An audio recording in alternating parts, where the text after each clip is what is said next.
Джордж Орвелл спостерігає за вами. Він та його найвідоміший роман 1984 просто усюди. Ми чуємо згадки та посилання на старшого брата, новомову та думкозлочин у медіа, фільмах та мемах. З одного боку, круто, що книжка про зло тоталітаризму досі популярна. З іншого боку, трішки насторожує, що книжка про зло тоталітаризму таки досі актуальна. Попит на 1984 – це добре і погано водночас. Щоб прийняти цей факт, потрібно трохи двоєдумства.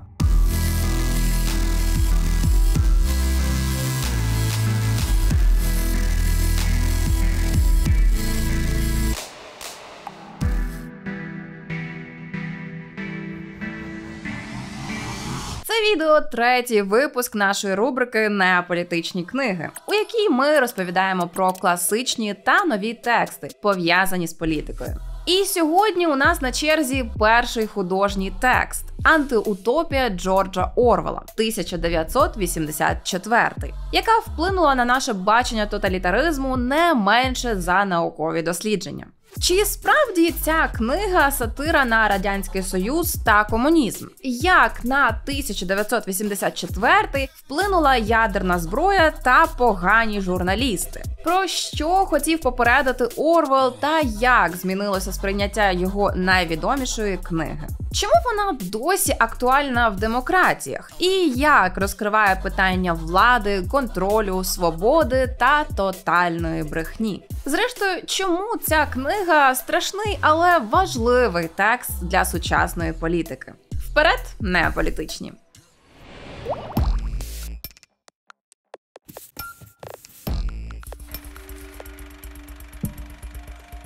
Дедалі очевиднішим стає те, що земна поверхня поділена між трьома великими імперіями, кожна з яких самодостатня та відрізана від зовнішнього світу, кожною з яких керує власноруч обрана олігархія, що ховається під однією чи іншою маскою. Темний світ майбутнього у 1984-му поділений між трьома великими диктатурами, відомими як Євразія, Остазія та Океанія.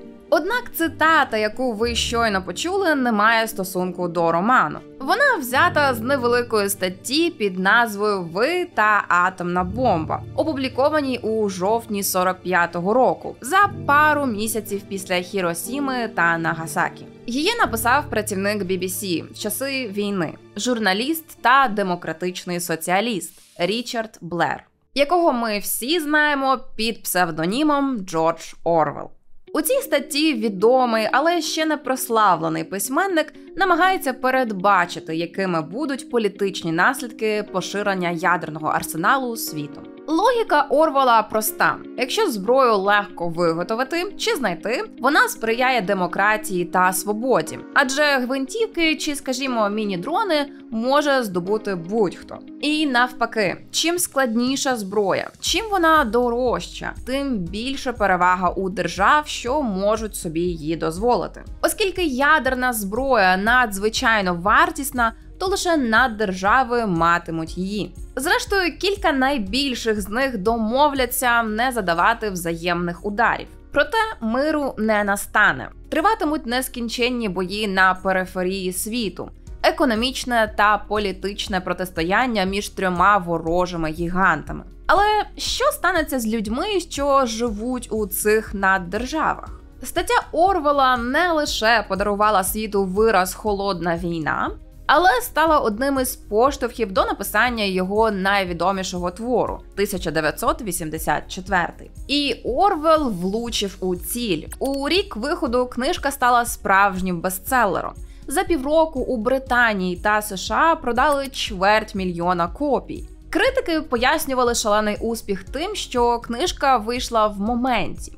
Вона точно описувала страхи 50-х років, загрозу тоталітаризму та поневолення людини. Багато хто сприйняв її як сатиру на СРСР. Звідси висновок. Книжка гарна, але скоро втратить свою актуальність, адже світ постійно змінюється. І світ змінився. Справжній 1984 виявився геть не схожим на описаний Орвелом. Деякі публіцисти заявили, що письменник промахнувся. Хоча мешканців країн за залізною завісою, схоже, забули спитати. Та не так сталося, як гадалось. За 83-й і 4-й роки у світі продали вже 4 мільйони копій роману на 62 мовах. Почалася Орвеломанія. По ньому ставили п'єси, зняли фільм, випускали книжки. 1984. Just read 1984. Раптом виявилося, що книжка, попри все, актуальна навіть на вільному заході, адже у ній так точно описано, як уряд приховує факти, а новітні технології використовують для спостереження. Хоч Стів Джобс у своїй відомій рекламі і подає Макінтош як боротьбу проти старшого брата. І ось минуло більше 70 років з виходу 1984-го. Після заяви радника Трампа про альтернативні факти, роман посів перше місце в продажах Amazon, а минулого року його розповсюдження обмежили у Білорусі. І того ж таки 22-го речниця російського МЗС Захарова заявила, що Орвел насправді писав не про тоталітаризм, а про занепад Заходу і лібералізму. Заява цілком в дусі Орвела. То чому 1984 досі лишається актуальним і настільки важливим? Чому люди задаються питанням, що сказав би Орвел про різноманітні війни, скандали та винаходи? Поговоримо про це, але спочатку нагадаємо сюжет і світ із найвідомішої антиутопії. Попередження, яке треба було додати відразу, але далі будуть спойлери. Головний герой роману Вінстон Сміт живе у Лондоні, столиці першої злітної смуги. Саме під такою назвою у державі Океанія відома колишня Велика Британія, що тепер стала звичайною провінцією. Вінстон працює у Міністерстві правди, одному з 4 центральних органів країни, поруч із Міністерством любові, яке займається терором, достатку, яке постійно урізає квоти населенню, та миру, яке займається війною. Неважко здогадатися, що Міністерство правди займається брехнею. На його фасаді зображено 3 гасла партії, які втілюють принцип дводумства – здатності прийняти як істинні 2 протилежні твердження. Війна – це мир, свобода – це рабство, неоцтво – це сила. Ми, звісно, віримо в те, що сила таки у знаннях. І хочемо подякувати тим чудовим людям, які поділяють наші переконання та підтримують розвиток неполітичних.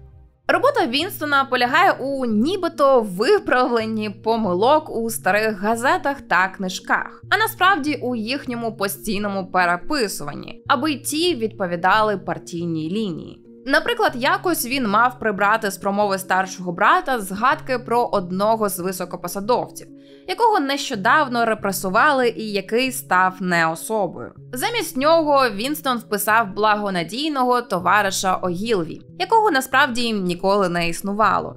Родзерфорд не особа. Замінити на Огілві.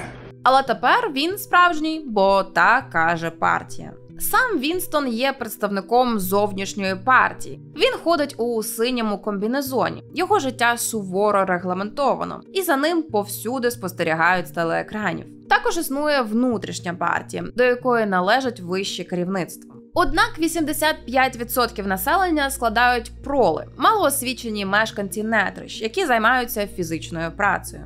Їм не намагаються нав'язати ідеологію партії чи контролювати їхнє особисте життя. Вони живуть у злиднях, але мають доступ до пива, порнографії та лотерей. 1984 написаний від третьої особи, але час від часу у книжці з'являються фрагменти з 2 окремих текстів. Перший з них – щоденник Вінстона, який він веде у записнику, купленому в магазині в кварталі пролів. Саме з нього ми дізнаємося про рік подій у романі. Однак, іронічно, що сам Сміт не впевнений у цій даті, адже в його світі немає нічого певного. У своєму щоденнику Вінстон висловлює усі сумніви, що накопичилися в ньому щодо партії, старшого брата і реальності навколо. Він знає, що приречений на смерть, адже скоїв думкозлочин.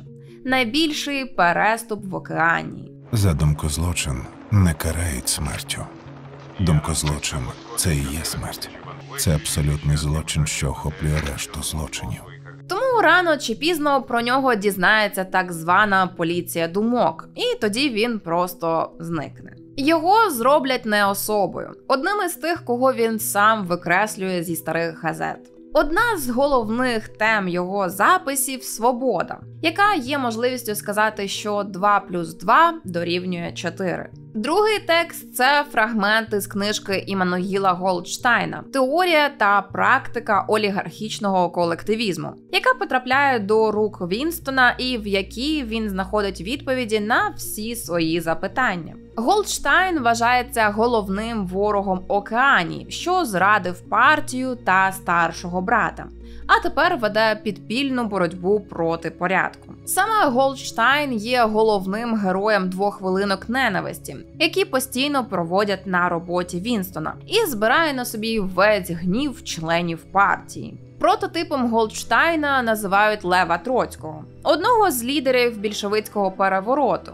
який згодом програв у партійній боротьбі Сталіну, який, між іншим, став одним із джерел образу старшого брата. Під час однієї з 2 хвилинок ненависті Вінстон вперше зустрічає 2 важливих людей – Джулію, яка теж працює у Міністерстві правди, і містера О'Брайена, члена внутрішньої партії. Обидва матимуть ключове значення для історії. Із Джулією Вінстон матиме романтичні стосунки, потайки від партії, а О'Брайен виявиться членом підпілля, так званого братства. Саме він і передав Вінстону книжку Голдштайна. Вінстон і Джулія потайки зустрічатимуться у різних місцях, але зрештою оберуть кімнатку у крамниці пана Черрінгтона, тій самій, де Вінстон раніше купив собі записник. І ось тут настає головний сюжетний поворот у романі. Виявляється, що милий пан Черрінгтон – співробітник поліції думок. Ба більше, О'Брайен теж виявляється ніяким не підпільником, а співробітником Міністерства любові. Саме до його рук потрапляє пара Вінстона і Джулії. О'Брайен розповідає Вінстону, у чому полягає справжня мета партії. Крім того, він заявляє, що і сам Голдштайн, і його викривальна книжка створені партією. Мета Міністерства любові – змусити Вінстона по-справжньому відмовитися від своїх поглядів та вірності Джулії. Зрештою, це вдається. Коли О'Брайен показує Вінстону 4 пальці, той каже, що їх стільки, скільки йому скажуть. Інакше кажучи, 2 + 2 дорівнює 5. А після зустрічі зі своїм головним фізичним страхом щурами у кімнаті 101, Вінстон по-справжньому зраджує Джулію та остаточно ламається. Роман завершується невизначеністю. Колишні коханці та невдалі підпільники зустрічаються у міському кафе, де зазвичай сидять ненадійні елементи. Вінстон підозрює, що колись його застрелять. Він дивиться випуск новин по телеекрану. Його щоками скотилися 2 розбавлені джином сльози. Але все гаразд. Тепер усе гаразд. Боротьба завершилася. Він здобув над собою перемогу. Він полюбив старшого брата.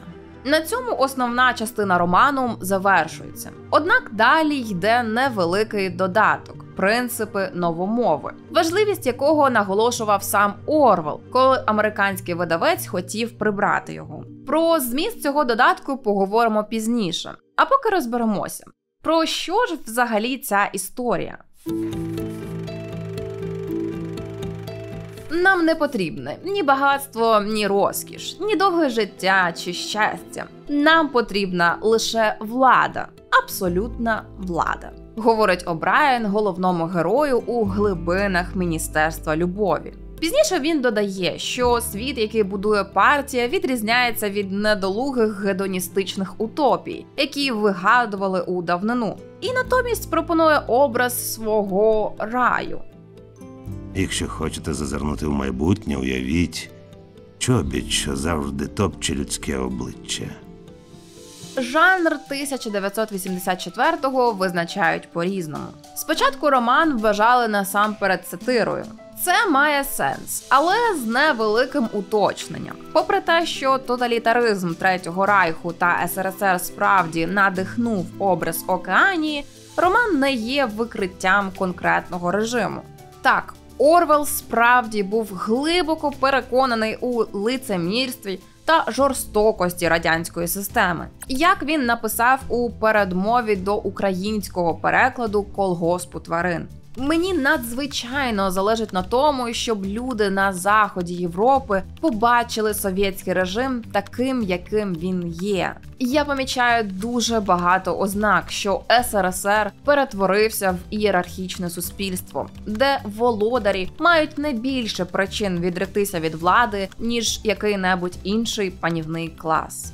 Але вважати 1984 такою ж сатирою на СРСР, як і «Колгосп тварин», зважає те, що дуже велика кількість елементів Океанії письменник узяв з політичного і громадського життя рідної Британії. Так само роман не є спробою передбачити майбутнє, тобто футурології.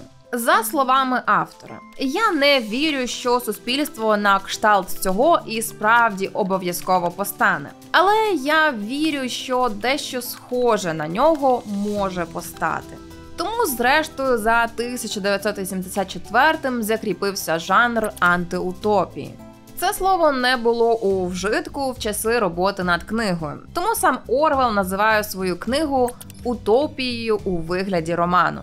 Людство створює утопії стільки, скільки себе пам'ятає. До перших утопічних образів належать легенди про золоту добу. Ідеальне життя на світанку часів, без воєн, важкої праці та несправедливості. Письменники та мислителі різних епох створювали свої версії найкращого суспільства. У давній Греції це була, наприклад, держава Платона.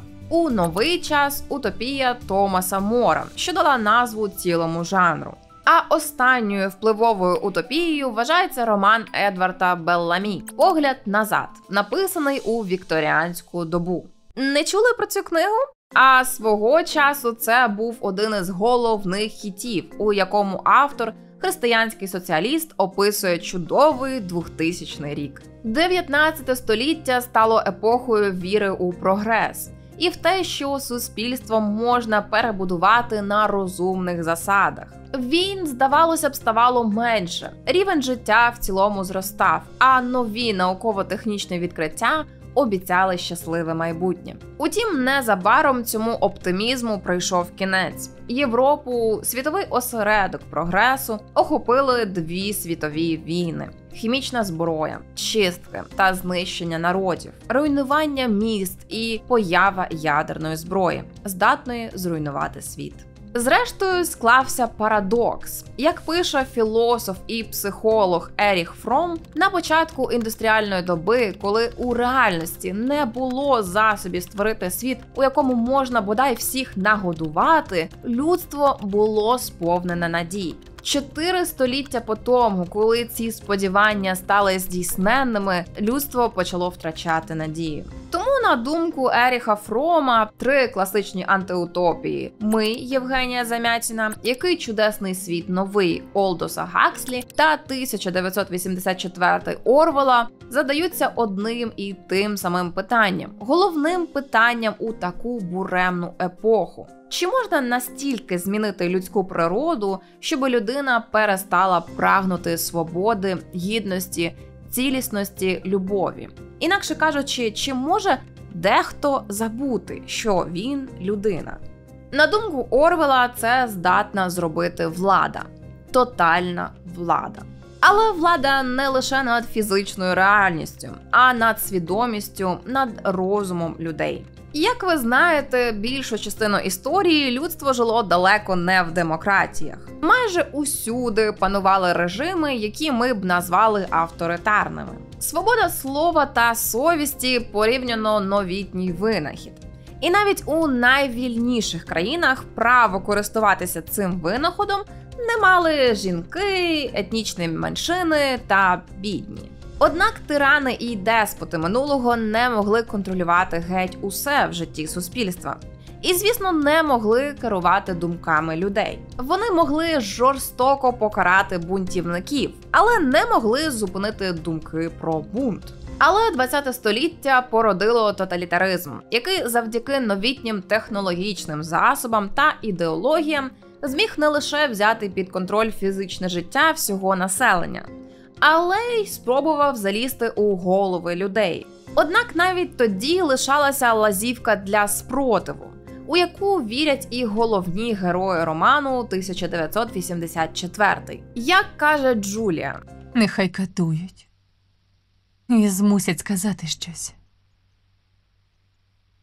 Та повірити у це не змусять. Вони в тебе не залізуть». Найстрашніше припущення, яке робить Орвел, полягає у тому, що вони таки можуть проникнути всередину. І людину можна переконати, що 2 плюс 2 буде 5. Коли ми говоримо про Третій Райх та СРСР, то одною з головних рис їхніх режимів називаємо домінування єдиної ідеології – нацизму та більшовизму. Це правда, але не зовсім. Адже що буде з людиною, яка справді повірить у комунізм та прямо слідуватиме тезам Маркса, Леніна та Сталіна? Правильно, її репресують найпершою. Бо вона дуже скоро помітить, що між радянською ідеологією та радянською реальністю чимала прірва. Інакше кажучи, людина має вірити не тому, що писав Ленін, а тому, що говорить партія тут і зараз. І якщо так звані факти суперечать правді від партії, тим гірше для фактів.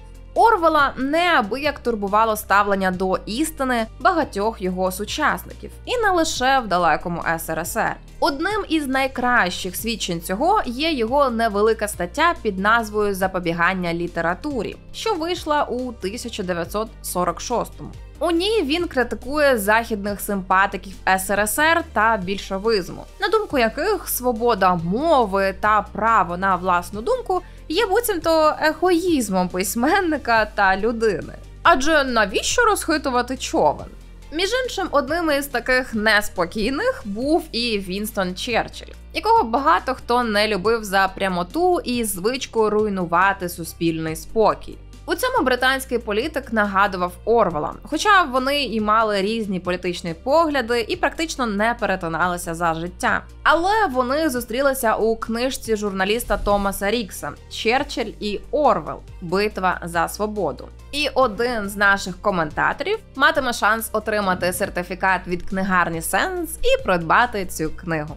Орвел показує, як чимало журналістів, людей, що мають взагалі-то описувати реальність, легко заплющували очі на голодомор, чистки та злочини СРСР в інших країнах, хоча знали про них. Ба більше, він вказує на нелогічність їхньої позиції, адже якби вони жили в омріяному СРСР, то не мали б тих прав, що й у Великій Британії. А потім йдуть рядки, що здаються вирваними прямо з 1984-го. Організована брехня є чимось сутнісним для тоталітаризму. Тим, що існуватиме й тоді, коли відпаде потреба у концтаборах і таємній поліції. З тоталітарної точки зору історію подібно створювати, а не вивчати. Тоталітаризм вимагає постійної зміни минулого, а зрештою не віри в саме існування об'єктивної правди. Ми ж стали свідками того, як організована брехня пережила сам тоталітаризм і міцно вкоренилася у нашому світі. Звідси і розмови про настання епохи постправди, яка неможлива без орвелівського дводумства, можливості прийняти як однаково істинні дві суперечливі та протилежні речі. Тому американські симпатики Росії можуть одночасно казати про те, що війна в Україні фейк, але попри це вона може призвести до ядерної війни з Росією. Дуже логічно, Ілоне. Відмова від поняття істини допомагає одночасно вірити в те, що під Києвом знищили цілих 5 патріотів, і в те, що союзники дали їх Україні лише 2. Та повернімося до статті Орвелла. Наприкінці він стверджує, що єдине місце, де в тоталітарній системі продовжують існувати факти і закони логіки, є точні науки. Тому фізики, хіміки та інженери були порівняно привілейованими і в Третьому Райсі, і в СРСР.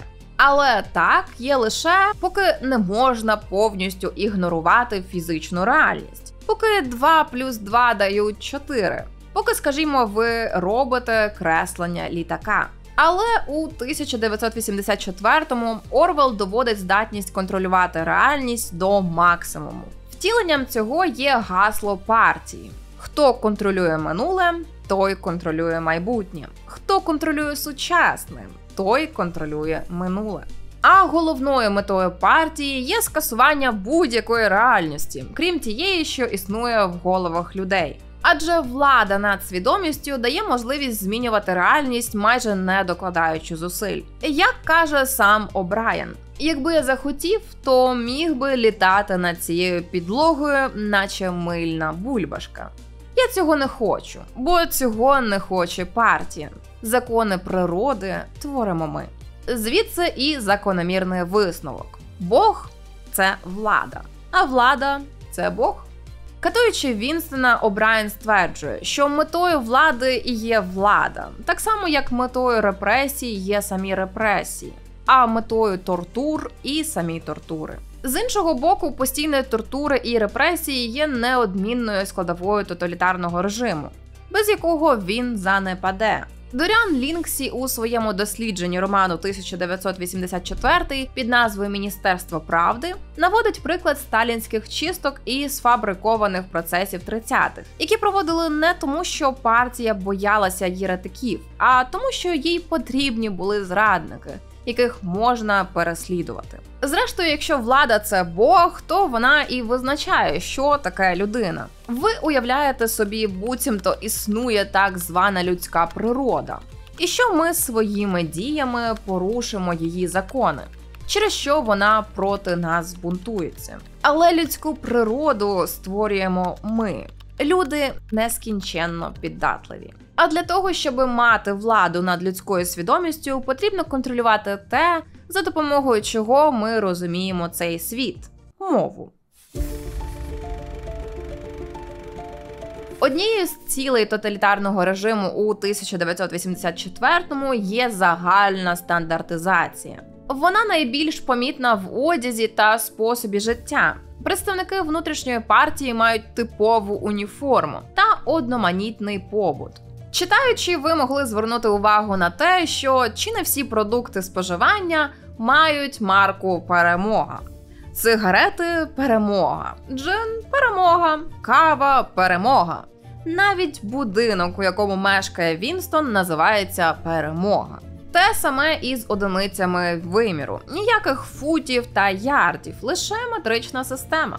А замість фунтів стерлінгів у колишній Британії використовують долари. Зрештою, навіть годинник у першому реченні роману вибиває 13-ту годину, одразу натякаючи на те, що в цьому світі явно щось не так. Але найглибші зміни стосуються саме того, як говорять і мислять жителі Океанії. Вінцем цих змін став проєкт так званої новомови, покликаної замінити в майбутньому звичайну англійську. Зверніть увагу, що в оригіналі новомова називається саме New Speak, а не New Language. Тобто це перш за все новий спосіб говорити, а не просто мова. Адже мовою мислять, а в Океанії це остання річ, яку варто робити. Адже там, де є власна думка, там і з'являється думкозлочин. За словами одного з героїв роману, новомова – єдина мова світу, у якій обсяг слів не зростає, а зменшується. Знищувати слова – це чудово. Бачили 10-те видання словника Сміта? Воно отаке. 11-те буде ще тонше. Головним принципом є тотальна раціональність. Тепер Тепер не дошкулятимуть ніякі неправильні дієслова, і так само зникло чимало пар антонімів. Наприклад, якщо є слово «добрий» – «good», то не потрібне слово «поганий» – «bad». Його можна замінити словом «недобрий» – «ungood». Деякі старі слова втратили додаткові сенси. Наприклад, слово «вільний» значить лише «вільний від чогось», а не «вільний сам по собі». Свобода як ідея перестала існувати. А багато слів узагалі зникли. Честь, мораль, демократія, наука тощо. Спрощення мови відбувається на всіх рівнях. Наприклад, слово «секс-злочин» – «sex crime» позначає усе, що партія вважає неправильним у статевому житті. Та й взагалі, як і в СРСР, в океані сексу немає. Нову мову створили для того, щоб унеможливити будь-який хід думок, що відрізняється від ангсоцу. До речі, ми досі не згадували про панівну ідеологію в океані, так званий ангсоц, скорочення від англійський соціалізм. Багато читачів книги що правих, що лівих поглядів сприйняли це за критику СРСР, британської лейбористської партії та соціалізму як такого. До перших двох Орвел і справді, м'яко кажучи, не відчував симпатії. Але до самої смерті лишався демократичним соціалістом. Чому ж тоді англійський соціалізм, а не, скажімо, фашизм? Одна з причин – Орвела глибоко лякало те, як у його сучасному світі слова та назви не відповідали дійсності. Свої думки він залишив у есе «Політика і англійська мова», де розбирає причини занепаду ясності стилю в медіа та публіцистиці. І однією з причин цього, на його думку, є свідомий обман. Сьогодні більшість політичних промов і текстів спрямовані на захист чогось такого, що захистити неможливо. Беззахисні села бомблять з повітря, мешканців виганяють на околиці. Це називається умиротворення. Мільйони селян грабують, відбираючи в них їхні ферми, а потім відправляють плентатися уздовж дороги. Це називається переміщення населення або коригування кордонів. Так само у романі 1984 назви і слова не відповідають реальності. Узяти хоча б Міністерство правди, миру, достатку та любові, що займаються прямо протилежними речами. Тому ангсоц Океанії є втіленням усього протилежного до бачення соціалізму самим Орвелом. Існує відомий вираз німецького філософа Мартіна Гайдегера про те, що мова – оселя буття. І справді, мова – це не лише засіб комунікації. Це спосіб, у який ми бачимо світ і речі в ньому. Адже аби щось зрозуміти, треба спочатку його назвати. Саме тому влада над словами така важлива. Одними з перших це зрозуміли тоталітарні режими – більшовицький та нацистський. До речі, саме Гітлеру належить авторство виразу «велика брехня». Обману настільки великого, що нікому в голову не прийде сумніватися у ньому. Гітлер приписував велику брехню єврейським змовам, однак сам активно використовував її. Адже всім відомо, що це Польща напала на Німеччину 1 вересня 39-го. Німці просто захищалися від страшного НАТО. Ой, це вже інша історія. Може здатися, що додаток про принципи новомови додає песимізму і без того темному фіналу роману. Однак багато літературознавців звертають увагу на те, що його написано у минулому часі. Оскільки не зрозуміло, хто і коли написав цей додаток. Є припущення, що його автор живе у світі, де новомова стала минулим. А це значить, що і непорушний тоталітарний режим Океанії дав тріщину. Та й взагалі, звідки ми знаємо, що Океанія справді існує в описаних кордонах? Може, вона існує лише у Британії? Так чи інакше, вона точно існує у головах своїх мешканців. І поки вони вірять в неї, Океанія живе і живе старший брат. У кожного з нас була мить, коли ми подумали, що світ на повній швидкості прямує до абсурдного пекла. Для когось цією миттю став початок повномасштабної війни, для когось початок гібридної у 14-му. Одні зрозуміли, що нічого не розуміють у хаосі пандемії ковіду, а впевненість інших у світі зламали неймовірний популізм, релігійний фундаменталізм, кричуще ставлення до проблем довкілля або ще щось із довгого списку проблем сучасності. Обирати є з чого. Ми відчуваємо тривогу і невпевненість у сьогоденні, неначе світ знову зависає над прірвою. І найстрашніше, що більшість людей по всьому світу неначе не помічають цієї загрози. Ніяк не реагують на нелюдяні злочини та неймовірну брехню, навіть якщо вони зачіпають їх особисто. Інакше кажучи, ми відчуваємо себе так само, як Джордж Орвелл наприкінці 40-х років минулого століття. Тому роман 1984 можна читати так, ніби він минулого року виграв Букерівську премію, а його автор недавно видалився з Твіттеру через дичину від Ілона Маска. Орвеллу вдалося напрочуд ясно описати глибинні зміни, яких зазнала політика, мова та свідомість у світі. Зміни, які найкраще видно в авторитарних державах, але які торкнулися кожного, де б він не жив. Саме через це ми наполегливо радимо вам самим прочитати 1984. Адже у відео ми, звісно, не могли передати увесь зміст роману. Якщо ж ви захочете глибшого аналізу цієї книги та творчості Орвелла в цілому, ви можете знайти наш список джерел в описі під відео. А також не забувайте про наш традиційний розіграш від книгарні Сенс. До зустрічі, неаполітичні!